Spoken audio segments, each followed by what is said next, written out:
Hello everyone, welcome back to exam focus. मैं हूं सौरभ और इकोनॉमिक्स आपके स्पेशल रिक्वेस्ट पर मैं नवंबर और दिसंबर का करंट अफेयर आपके साथ शेयर कर रहा हूं। बेसिकली पिछले दो वीडियोस जो मैंने शेयर करी इकोनॉमिक्स के, वो वीडियो को आप ज़रूर देख लेना और उसके बाद ये तीसरा वीडियो देखना। ज़्यादातर 90% से ऊपर क्वेश्चन इस वीडियो में नए हैं। 2-4 क्वेश्चन हो सकता है पिछले वीडियो का इसमें इंक्लूड हो गया हो, बट उस वीडियो को भी ज़रूर देखना। अच्छा, नोट्स के लिए myexamnotes.com पे चले जाना और वहाँ पर आपको नोट्स अवेलेबल होगा। PDF मैं कल सुबह तक प्रोवाइड कर दूंगा। पिछले वीडियो का जो PDF था वो अवेलेबल हो चुका है। तो चलिए देखते हैं नवंबर और दिसंबर के मंथ में कुछ जो बचे हुए इकोनॉमिक्स के क्वेश्चंस थे वो कौन से हैं, और विथ इमेजेस और एक्सप्लेनेशन आपको ये वीडियो मिलेगा। चलते हैं पहले क्वेश्चन की तरफ। Which state turn out to be topper in startup ranking as per data released by DIPP। अब जो DIPP है उसको कहते हैं department of industrial policy and promotion, और ministry of industry and commerce की तरफ से ये स्टार्टअप रैंकिंग लॉन्च किया गया, इसका डेटा लॉन्च किया गया। और आपसे पूछा जा रहा है कि कौन सा स्टेट टॉपर रहा है। तो टॉपर स्टेट जो है, आंसर मैं पहले बता देता हूँ, Gujarat is the topper state. 3-4 category थी। पहला तो टॉपर कैटेगरी, चलिए वो तो गुजरात है, जो कि आंसर भी है। बेस्ट परफॉर्मर का अवार्ड इसको मिला है। और 27 स्टेट प्लस 3 यूनियन टेरिटरी में ये जो टॉपर लिस्ट है, ये स्टार्टअप रैंकिंग है, वो दिया गया था। और टॉप परफॉर्मर की अगर आप बात करें, देखिए गुजरात बेस्ट परफॉर्मर है। टॉप परफॉर्मर्स में जो स्टेट थे वो थे कर्नाटका, केरला, उड़ीसा और राजस्थान। तो मैं एक बार मेंशन कर देता हूँ, कर्नाटका, केरला, उड़ीसा और राजस्थान। ये आप एक नोट्स में लिख लो, ये है टॉप परफॉर्मर्स। लीडर्स के कैटेगरी में जो स्टेट्स हैं वो हैं आंध्र प्रदेश, बिहार, मध्य प्रदेश, छत्तीसगढ़ और तेलंगाना। ठीक है, तो इतने सारे स्टेट्स लीडर कैटेगरी में। अच्छा, इसका ऑब्जेक्टिव क्या आप कह सकते हो, तो स्टार्टअप को प्रमोट करना और स्ट्रेंथन करना, ये इसका बेसिक ऑब्जेक्टिव है। और भी हैं 2-3 इंस्पायरिंग स्टेट्स का कैटेगरी एक है, और अभी बेसिक लेवल पे जो बेसिक्स करके कुछ एक था 4th ऑप्शन। तो ऐसे कैटेगरी में डिवाइड। तो मैंने आपको टॉप 2 बता दिया, एक तो top performer, best performer is Gujarat, और लीडर्स का कैटेगरी। ठीक है, चलते हैं नेक्स्ट क्वेश्चन की तरफ। Now, India has overtaken which country to become second largest smartphone market in the world? ये क्वेश्चन रिपीटेड है, जो कि पिछला वीडियो में हमने डिस्कस किया था, बट इंपॉर्टेंट है। तो इंडिया ने किस कंट्री को ओवरटेक किया? यहाँ पर क्वेश्चन का लैंग्वेज बदला हुआ है पिछले वीडियो के मुकाबले। तो यहाँ पर आपसे पूछा जा रहा है कि किस कंट्री को ओवरटेक किया है इंडिया ने to become the second largest smartphone market in the world. तो country is United States of America. अभी भी सबसे ऊपर अगर आप स्मार्टफोन शिपमेंट की बात करें तो चाइना है, जिसका जो टोटल है वो है 100.6 मिलियन, और उसके बाद इंडिया है 40.4 मिलियन पर, लिविंग बिहाइंड USA जिसका 40 मिलियन है। तो यहाँ 0.4 मिलियन से इंडिया ज़्यादा है, और आने वाले समय में इंडिया और भी ज़्यादा ग्रोथ करेगा। तो 4th नंबर पर Brazil, then Indonesia, then Russia, Mexico. बाकी आप याद करना चाहें कर लें, लेकिन इतना काफ़ी है। ठीक है, ये रिपोर्ट रिलीज़ किया गया था कैनलिस के द्वारा, नाम है इंस्टीट्यूट का या फर्म का, आप CANALYS, कैनलिस। तो अब मूव करते हैं, moving ahead we have third question. Recently which country overtook Microsoft to become world most valuable company? अब देखिए यहाँ पर हिंट दे रखा है, जनवरी 2019 की ये बात आपसे पूछ रहा है। लास्ट मंथ भी चेंज हुआ था, फिर इस मंथ चेंज हो गया। तो ये बहुत क्लोज कंपटीशन है, और मोस्ट वैल्यूएबल कंपनी अभी इस वक्त है अमेजन, जिसका जो कुल आप कह सकते हैं वर्थ जो है वो है US में, अगर डॉलर की बात करें तो 800+ बिलियन का डॉलर का। ठीक है, 800+ बिलियन डॉलर कैटेगरी में आ गई। उसके बाद माइक्रोसॉफ्ट है अभी, तो सेकंड पर है माइक्रोसॉफ्ट, जिसका 789 अप्रॉक्स बिलियन डॉलर इसका नेटवर्थ है। तो ये वैल्यूज़ कभी भी चेंज हो सकते हैं, तो मुझे 1 महीने बाद ये मत कमेंट करना कि अब माइक्रोसॉफ्ट है। तो ये वैल्यू बहुत क्लोज प्रॉक्सिमिटी से चलते हैं। चलिए चलते हैं, तो आंसर इज अमेजन। ठीक है, एज पर करंट मैं बता रहा हूं। Now which country has recently issued Panda bond? बहुत इंपॉर्टेंट क्वेश्चन है ये, और बिल्कुल पूछा जाएगा किसी न किसी एग्जाम में पांडा बॉन्ड से रिलेटेड क्वेश्चन आपसे। देखिए, पांडा बॉन्ड कौन कंट्री इशू करता है? तो इशू करता है चाइना। ठीक है। अब इसका सबसे बड़ा एडवांटेज क्या है, पांडा बॉन्ड जो कंट्री मतलब चाइना अगर किसी कंट्री को इशू कर रही हो, इसका ये मतलब है कि उस कंट्री का यूएस डॉलर पर डिपेंडेंसी कम हो जाना और चाइनीज मार्केट और स्ट्रांग होना, मतलब चाइनीज करेंसी भी एक्सेप्ट कर सकती है वो कंट्री। नाउ कौन से कंट्री रिसेंटली इस बॉन्ड को एक्सेप्ट करा है, तो वो है पाकिस्तान। Answer is Pakistan. और ये पाकिस्तान का फर्स्ट एवर रेनबिम्बी, आप जानते हैं वहाँ की करेंसी है, या येन भी बोलते हैं और रेनबिम्बी भी बोलते हैं। तो पाकिस्तान का पहला रेनबिम्बी डोमिनेटेड बॉन्ड है ये। और इससे क्या होगा कि पाकिस्तान अब चाइना से लोन ले सकता है, तो अब उसको उसकी यूएस पे डिपेंडेंसी क्या होगी, कम होगी। और देखिए इस पे जो इंटरेस्ट रेट लगेगा, अब चाइना देगा पाकिस्तान को लोन, तो इसका जो इंटरेस्ट रेट है वो अभी अनुमान लगाया जा रहा है कि 5% के अप्रॉक्स होगा। हालांकि जब कोई लोन इशू किया जाता है उस समय फाइनली डिसाइड होता है कि परसेंटेज जो रेट ऑफ इंटरेस्ट का परसेंट है वो कितना रहेगा, लेकिन अप्रॉक्सीमेटली 5 के अराउंड रहना है। और चाइना पाकिस्तान के बीच में इकोनॉमिक कॉरिडोर भी बनने वाला है, तो उसके लिए भी फंड की रिक्वायरमेंट है। तो ऐसा जो फाइनेंस मिनिस्टर हैं पाकिस्तान के अशद उमर, उन्होंने बोला था। अच्छा, इसके पहले चाइना से फिलीपींस ने ये रेड पांडा बॉन्ड इशू करा था, तो ये भी ये याद रखना, फिलीपींस इसके पहले चाइनीज पांडा बॉन्ड इशू कर चुका है। तो answer is Pakistan. Now who is the new CEO of logistic giant FedEx? तो Indian American Rajesh Subramaniam is the correct answer. Answer here is Rajesh Subramaniam. FedEx आपको पता है लॉजिस्टिक जायंट है, मतलब लॉजिस्टिक की बहुत बड़ी कंपनी है।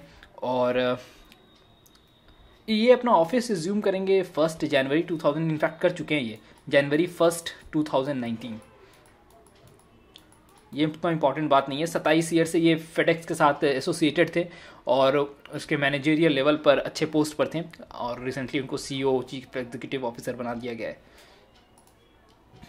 Now, which PSU turned out to be the most profitable in the financial year 2018? मतलब 2017-18 की ये बात कर रहा है। कौन सा PSU? ये क्वेश्चन हमने कभी तो डिस्कस किया, मुझे याद नहीं कब करा है, लेकिन Indian oil corporation is the most profitable PSU of the country. और ये ऐसा पहले से भी इंडियन ऑयल, पिछले साल भी इंडियन ऑयल सबसे ऊपर थी। इसके बाद जो कॉरपोरेशन है, PSU है, वो है Indian oil and natural gas corporation, ONGC, फिर NTPC है, और उसके बाद कोल इंडिया है। तो 4th नंबर पर अगर आपसे पूछा जाए, एक क्रोनोलॉजिकल ऑर्डर अगर आपको दे दिया जाए, तो आपको याद रखना है 4th में कोल इंडिया है और 5th पे पावर ग्रिड कॉरपोरेशन है, ठीक है। तो ये 5th नंबर पे, तो ये क्रोनोलॉजिकल। अच्छा, आपसे कभी पूछ दिया जाए कि सबसे ज़्यादा लॉस करने वाली, हाईएस्ट लॉस वाली PSU कौन सी है, तो याद रखना BSNL है, और उसके बाद एयर इंडिया है। एयर इंडिया का तो अभी सरकार फंड भी करने वाली है, कुछ 2,500 करोड़ कुछ तो है, इन्फ्यूज़ करने का अभी सोच रही है एयर इंडिया में, ठीक है। तो सबसे ज़्यादा लॉस वाली BSNL, then Air India. Moving ahead, okay, what is the name of bank launched by IDFC? IDFC के द्वारा अभी हाल में IDFC का मर्जर हुआ है किसी के साथ, और फिर वो मिलकर IDFC का एक बैंक लॉन्च करी, जो कि IDFC का पहला बैंक होना है, ठीक है। तो ये जो बैंक है, किसके साथ मर्जर हुआ है ये पहले जान लीजिए। मर्जर हुआ है कैपिटल फर्स्ट के साथ, कैपिटल फर्स्ट, और जो बैंक का नाम होगा वो होगा कैपिटल फर्स्ट बैंक। तो all the other are irrelevant option, क्योंकि ये सब मैंने डिज़ाइन किया है। Capital first is the correct answer. और कैपिटल फर्स्ट एक NBFC थी, नॉन बैंक फाइनेंशियल कंपनी, और जो कि मर्ज हो गई IDFC के साथ। और इसके जो फाउंडर थे V विद्यानाथन, आप इस नाम को ज़रूर याद रखना, वैद्यनाथन, विद्या नहीं है, वैद्यनाथन, NATHN, ठीक है। तो ये थे NBFC कैपिटल फर्स्ट के फाउंडर, और यही अब रहेंगे MD और CEO, जो नया बैंक बनाए कैपिटल फर्स्ट बैंक उसके, ठीक है। 203 ब्रांचेस है इस बैंक के, करीब 120-130 के लगभग इसके ATM है all over India. Now with which among the following startup Ola has tied up to promote scooter sharing on its platform? Once again a discussed question. तो स्कूटर शेयरिंग प्लेटफॉर्म आई है जो कि ओला के साथ tie up करा है, आपको नाम बताना है कि कौन सी स्टार्टअप है। तो ओला ने टाई अप करा है वोगो के साथ। ये वोगो के कुछ स्कूटर्स आपको दिख रहे हैं, बेसिकली ये स्कूटर शेयरिंग प्लेटफॉर्म है जो कि ओला का पोर्टल है या ऐप है, आप वहाँ पर इसकी बुकिंग कर सकेंगे। तो जो वोगो स्कूटर्स हैं वो ओला के ऐप पे आप बुक कर सकते हैं। करीब 1 लाख स्कूटर्स पर इन्वेस्टमेंट करी गई है, करीब $100 मिलियन की, और सेम फैसिलिटी जैसा आप ओला की गाड़ियों में और ऑटोज़ में देखते हैं, OTP वाली फैसिलिटी और इंटरनेट ऑफ थिंग जिसको IoT कहते हैं विथ ट्रैकिंग फैसिलिटी, ये सारा कुछ अवेलेबल होगा इस वोगो वाले स्कूटर में भी। ठीक है, तो अब चलते हैं next. Answer is Vogo. Now, which bank has entered into a joint venture with Hitachi Payment Services to start digital payment platform? तो डिजिटल पेमेंट प्लेटफॉर्म के लिए किसे चूज किया है हिताची ने अपने साथ? Obviously answer is SBI state bank of India के साथ हिटाची पेमेंट सर्विसेज एंटर कर रही है, लेकिन मेजॉरिटी ऑफ जो स्टेक्स है वो SBI के साथ ही होगा। और क्विक रिस्पॉन्स जिसको QR कोड कहते हैं, क्विक एक्सेप्टेंस, UPI की फैसिलिटी, और बेसिकली इस ई-कॉमर्स बिजनेस को बढ़ावा देना ही इस दोनों का कोलैबोरेशन का मेन फंक्शन है। साथ में SBI का जो पोर्टल है वो ज़्यादा यूज़ होगा, तो दोनों को म्यूचुअल बेनिफिट होगा इससे। अब आप इस हिंट था इस क्वेश्चन का जो कि मैंने पहले बता दिया, Rajnish Kumar CEO of SBI। तो चलते हैं आगे। Now which banking finance major has executed first ever trade finance transaction using blockchain? Important question. इसका आंसर है HSBC। अब ये ब्रिटेन की एक मल्टीनेशनल बैंकिंग आप कह सकते हैं, ब्रिटेन की ये फाइनेंस सर्विस प्रोवाइड करने वाली बैंक है। बैंक ही फाइनेंस सर्विस प्रोवाइड करती है, 7th लार्जेस्ट बैंक है आपके GK के लिए बता दूं, और इसका हेड क्वार्टर है लंदन। और हाल में हुआ क्या कि जो रिलायंस इंडस्ट्रीज़ है उसको एक शिपमेंट करना था, एक्सपोर्ट करना था US बेस्ड ट्राइकॉन एनर्जी को, जो कि ब्लॉकचेन के थ्रू HSBC ने करवाया। जहां पर समय लगता 7 से 10 दिन का, वहीं पर ये काम 1 दिन के अंदर हो गया। तो ऑब्वियसली ये ब्लॉकचेन टेक्नोलॉजी से जो समय है वो काफ़ी सेव हुआ, जिसमें डॉक्यूमेंटेशन प्रोसेस ना के बराबर हो गया। तो जो ओवरऑल प्रोसेस था काफ़ी स्मूथली हुआ। तो आंसर इज HSBC, और रिलायंस और ट्राइकॉन एनर्जी जो कि US बेस्ड कंपनी है उनके बीच ये ट्रांजैक्शन होना था। Now, which among the following got RBI approval to start NBFC? Quick answer यहाँ पर किर्लोस्कर कैपिटल, और सब्सिडरी है ये Kirloskar oil and engine limited की। करीब 1000 करोड़ जो है अगले 3 साल तक इन्फ्यूज़ करेगी Kirloskar oil and engine company Kirloskar capital के लिए। Answer is Kirloskar capital. Next is credit card launched by. Next credit card किसके द्वारा लॉन्च किया गया है? Important question. Next credit card launch किया गया है, यहाँ पर मैंने नाम हाइड कर दिया है। Answer is IndusInd bank. ठीक है, और एक इंटरैक्टिव कार्ड है। इसकी खासियत आपको मैं बताना चाहूँगा। देखिए 3 तरह का बटन है इस कार्ड में, रिवार्ड, क्रेडिट और EMI। तो यूज़र के लिए ये काफ़ी इजी हो जाएगा किस मोड से वो पेमेंट करना चाहते हैं। क्या वो EMI ऑप्शन यूज़ कर सकते हैं जिसमें 6 मंथ, 12 मंथ, 18 मंथ और 24 मंथ तक का पे करने का ऑप्शन है, जो ये आप साइड में देख रहे हैं। और रिवार्ड जो पॉइंट्स एक्यूमुलेट होते हैं या जो पैसे एक्यूमुलेट होते हैं, क्या आप उससे पे करना चाहते हैं या आप अपने क्रेडिट बैंक अकाउंट से पे करना चाहते हैं। तो ये है next credit card.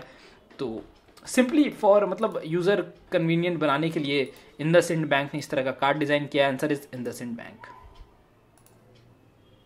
Now world bank has agreed to provide 172.20 million loan to which state? किस स्टेट के लिए 172.2 मिलियन लोन वर्ल्ड बैंक देगी? Answer is Andhra Pradesh. क्यों देगी भाई? तो यहाँ पर आंध्र प्रदेश में एक integrated irrigation and agriculture transformation project चल रहा है, जिसको आप शॉर्ट में कहते हैं APHATP। ठीक है, एक बार मैं फिर से बोल देता हूँ, integrated irrigation and agriculture transformation project. जिससे क्या होगा, एग्रीकल्चर में प्रॉफिटेबिलिटी बढ़ाने के लिए और मार्जिनलाइज फार्मर्स को मतलब जो 2022 तक का जो लक्ष्य है इनकम डबल करना, वहाँ उस चीज़ के लिए दिया जाएगा। मेन यहाँ पर इरिगेशन पर ध्यान दिया जाना है, इसलिए लोन देगी 172 करोड़ का वर्ल्ड बैंक आंध्र प्रदेश को।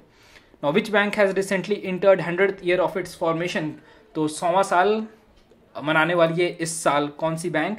तो यूनियन बैंक ऑफ इंडिया। कहाँ गया? ये रहा। तो union bank of India is current answer. अच्छा, यहाँ पर आपको बता दूं कि नवंबर 11, 1919 में इस बैंक का फॉर्मेशन हुआ था, जिसका हेडक्वार्टर कहाँ पर है? तो मुंबई में है। यूनियन बैंक का हेडक्वार्टर है मुंबई में, और फाइनेंस मिनिस्टर अरुण जेटली ने इस दिन 19 नवंबर को बताया था कि किस तरीके से मतलब फॉर्म हुआ ये यूनियन बैंक, और इंडिया के नेशन बिल्डिंग, या कह सकते हैं आप इसकी हिस्ट्री जो है इंडिया के नेशन बिल्डिंग में किस तरह से इसकी भूमिका रही है, इन सब के बारे में अरुण जेटली ने डिस्कस करा था। अब चलते हैं नेक्स्ट। खुशी ऐप लॉन्च्ड बाई, खुशी ऐप किसके द्वारा लॉन्च किया गया है आपको बताना है यहाँ पर। तो यहाँ पर आंसर लिखा हुआ था बट मैंने हाइड कर दिया। Answer is PNB MetLife. ये क्या आ गया? तो पीएनबी मेटलाइफ के द्वारा लॉन्च किया गया था खुशी ऐप, और एक तरह का आर्टिफिशियल इंटेलिजेंस पावर्ड ये कस्टमर सर्विस ऐप है। और यहाँ पर इंश्योरेंस रिलेटेड आप बहुत सारी जानकारी ले सकते हैं, प्रीमियम भरना, प्रीमियम डिटेल्स और पॉलिसी फीचर्स, इन सब के बारे में आप यहाँ पर फैसिलिटी को अवेल कर सकते हैं। और टेक्स्ट और वॉइस दोनों में शायद ये ऐप अवेलेबल है। तो answer is PNB MetLife. 33rd edition of ASEAN summit was held at, कहाँ पर 33rd edition of ASEAN summit held किया गया? Answer is Singapore. और मैं लिख देता हूँ यार, ये नाम थोड़ा सा कंफ्यूजिंग है। साइन HSIEN लुंग LOONG, जो कि प्राइम मिनिस्टर ऑफ सिंगापुर हैं, उन्होंने ऑर्गेनाइज करा था, उन्होंने संबोधित करा था। और आपको ये भी बता दूं कि यहाँ पर 17th AEC या Asian economic community council meeting Singapore में हेल्ड हुआ था। तो ये भी आप याद रखना, 17th Asian economic community council, ठीक है। अब चलते हैं आगे। Amazon.in has signed up with a bank to launch its credit card in collaboration. Name the bank. तो Amazon.in एक बैंक के साथ कोलैबोरेट करके अपना क्रेडिट कार्ड लॉन्च करिए, जिससे Amazon को भी फायदा होगा और बैंक को भी फायदा होगा। मैंने आंसर बोल दिया, चलिए। ICICI bank is the correct option. और Amazon पे जो है, जो प्राइम मेंबर्स हैं Amazon के, वो 5% तक रिवार्ड पॉइंट इस अपने ट्रांजैक्शन के थ्रू कर सकते हैं, जो कि एक्यूमुलेट हो जाएगा इस कार्ड के थ्रू। और 1% मतलब 1 रुपया, तो जितना स्पेंड करोगे आप उसका 5% आपका जो रिवार्ड है वो एक्यूमुलेट हो जाएगा। लेटर ऑन आप उसे फिर से शॉप कर सकते हो Amazon.in पर। तो answer is ICICI bank. Now in which country Ola has recently launched it's service? तो ओला ने किस कंट्री में अपनी सर्विस लॉन्च करी है? तो आंसर इज न्यूजीलैंड में। इसके पहले न्यूजीलैंड में पहले मार्क कर देता हूँ। इसके पहले ऑस्ट्रेलिया और यूके में ओला अपनी सर्विस लॉन्च कर चुकी है, और न्यूजीलैंड में अब फाइनली उन्होंने सर्विस लॉन्च कर दिया है। तो इंडियन बेस्ड, बेंगलुरु बेस्ड ये कंपनी है। Now which company has partnered with LIC for insurance premium payment? Recently ये नवंबर की न्यूज़ है, और पेटीएम के साथ LIC का कोलैबोरेशन हुआ है, जिसमें अब कंज्यूमर्स अपने LIC प्रीमियम को पे कर सकते हैं। तो आंसर इज पेटीएम। तो बात करते हैं कुछ एक्स्ट्रा इन्फो की। देखिए, ओरेकल के एक्स प्रोडक्ट चीफ थे थॉमस कुरियन, जिन्होंने ओरेकल छोड़ दिया है और अब वो रहेंगे head of Google cloud division. तो गूगल क्लाउड डिवीजन के नए हेड है थॉमस कुरियन। और दूसरी बात, चेयरमैन ऑफ यस बैंक ने रिजाइन कर दिया है, अशोक चावला नाम है। और एक नाम अभी सामने आ रहा है जिनका नाम है ब्रह्मदत्त, BRAHM ब्रह्मदत्त, जिनका नाम अभी लिया जा रहा है, हवा उड़ी है कि शायद ये होंगे नए चेयरमैन येस बैंक के। लेकिन अगला जो जनवरी का करंट अफेयर्स का वीडियो होगा उसमें शायद ये नाम क्लियर हो जाए कि हैं या नहीं, या कौन नए बने हैं। तीसरी बात, नए चीफ रिप्रेजेंटेटिव बने एशिया पैसिफिक रीजन से बैंक ऑफ इंटरनेशनल सेटलमेंट के सिद्धार्थ तिवारी, जिन्होंने एली रेमोलोना को ओवरटेक करा है। तो इंडियन है इसलिए इंपॉर्टेंट है नाम याद रखना, सिद्धार्थ तिवारी। एक और बात, IBM ने एक्वायर किया है रेड हैट को, और रेड हैट एक डिस्टिंक्टिव डिस्टिंक्ट यूनिट बनकर काम करेगी। और इससे जो IBM का टॉप हाइब्रिड क्लाउड प्रोवाइडर जो है वो $1 ट्रिलियन मार्केट ग्रोथ वाली कंपनी बन जाएगी। 1 ट्रिलियन ग्रोथ मार्केट इसका हो जाना है, ठीक है। तो आपको बस यहाँ पर ध्यान रखना है कि IBM ने एक्वायर किया रेड हैट को। और अजय भूषण पांडे उदय के UIDAI के नए चीफ एग्जीक्यूटिव ऑफिसर रहेंगे। तो अब चलते हैं नेक्स्ट। तो वीडियो यहाँ पर एंड होता है। तो थैंक यू गाइज, और नेक्स्ट वीडियो में मैं आपके साथ शेयर करने वाला हूँ जो साइंस एंड टेक्नोलॉजी का वीडियो है नवंबर-दिसंबर का, वो शायद कर दूँ जल्दी से, ठीक है। तो मिलते हैं नेक्स्ट वीडियो में। लाइक सब्सक्राइब करते रहना। Bye bye, take care.